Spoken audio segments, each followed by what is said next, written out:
pulang lagi tuh, begitu lagi kan. Nah. Iya, kok udah pembahasan pulang lagi tuh, ya kan. Nah, jadi ibu-ibu sekalian, air itu sebagai alat untuk bersuci, tetapi air bukan sembarang air, ya kan. Bisakah air yang seperti ini kita gunakan untuk bersuci? Tidak. Ada air yang suci dan mensucikan. Tapi ada air sebatas suci, tapi tak bisa mensucikan. Macam inilah dia contohnya kan. Nah, ini air suci tapi tak mensucikan. Kemudian ada pula air yang tak bisa untuk mensucikan. Namanya air musta'mal.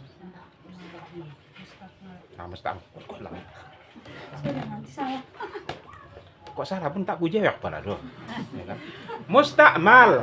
Namanya air musta'mal, air yang tidak bisa untuk mensucikan. Maka pada kesempatan ini kita tengok dulu apa yang dimaksud air musta'mal, ya kan? Hanya ini yang tak bisa untuk mensucikan.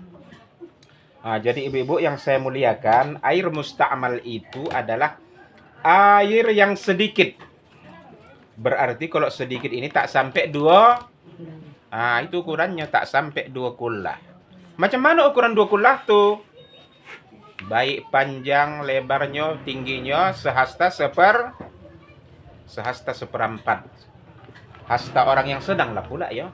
Jangan orang yang kate pula ya kan. Orang kate sajongkel itu pastinya itu. Segini itu berarti ya kan? Tidak. Tak itu pula. Orang yang sedang-sedang saja dia. Berarti dia tak sampai segitu ukurannya kan. Yang mana air tadi digunakan untuk apa namanya?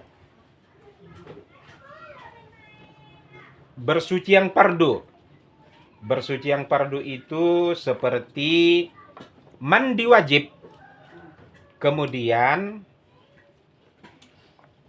wudhu. Ini namanya kan. Jadi apabila air itu bekas, ya, bekas dari apa tadi? Taharah yang fardu, seperti berwudhu, bekas dari wudhu tadi itu, maka dia itu sudah musta'mal. Kemudian dalam mazhab Syafi'i disebutkan siraman yang pertama. Kan kita berwudhu itu kan berapa kali basuh? 3 kali. Jadi yang musta'mal itu yang mana basuhan pertama? Ini ditampungnya ini musta'mal ini. Kalau basuhan yang kedua dan yang ketiga tidak lagi musta'mal.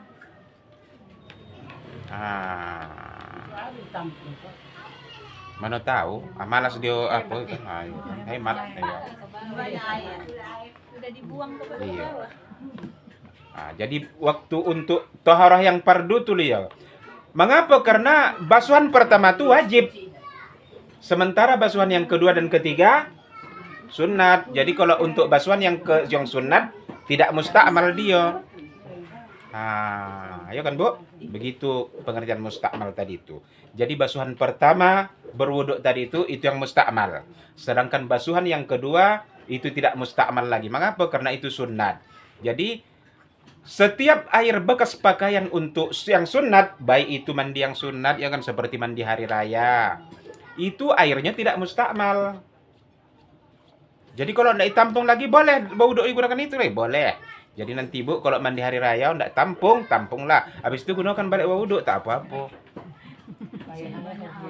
Banyaknya aku. Ke bawah sama. Iya. Aku putar ya dulu ya. Agak golap gitu, ke sini agak torang. Ya kan?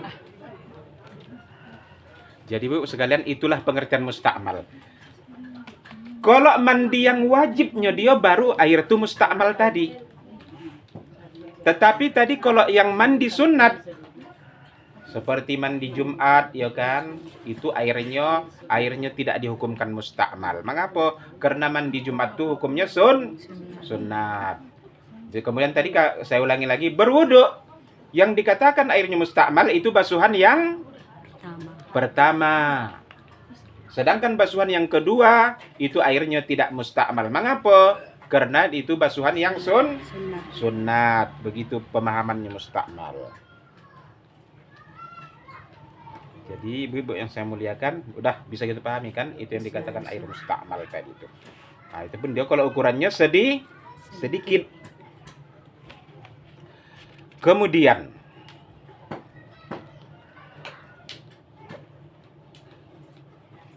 apalagi ya yang perlu kita perhatikan tentang masalah air mustakmal ini tadi.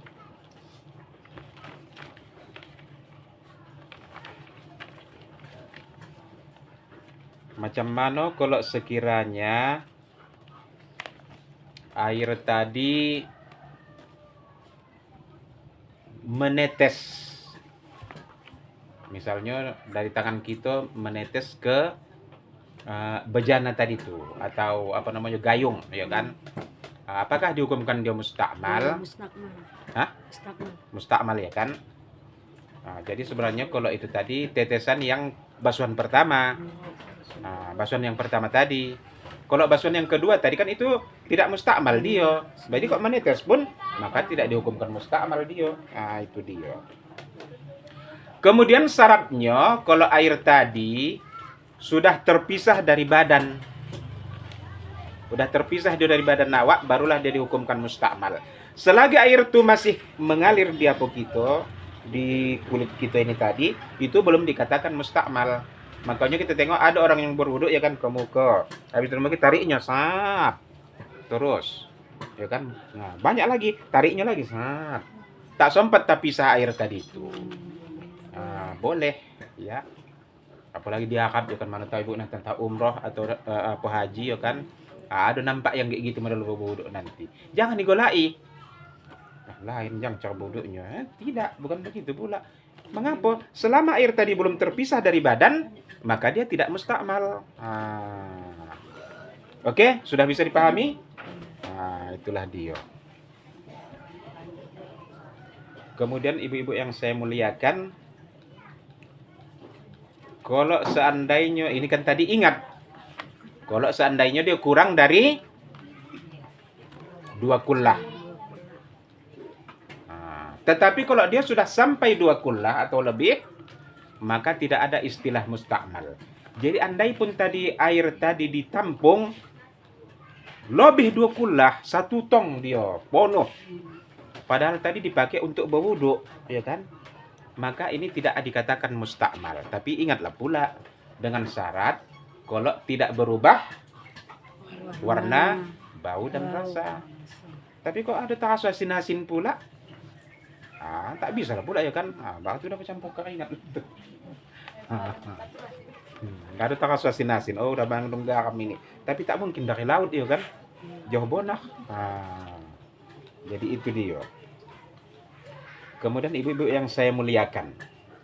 Enggak, kalau ada yang tanyakan saja yo. Iya Ustaz, ada mau nanya. Silakan ya. Jadi kalau kita berwudu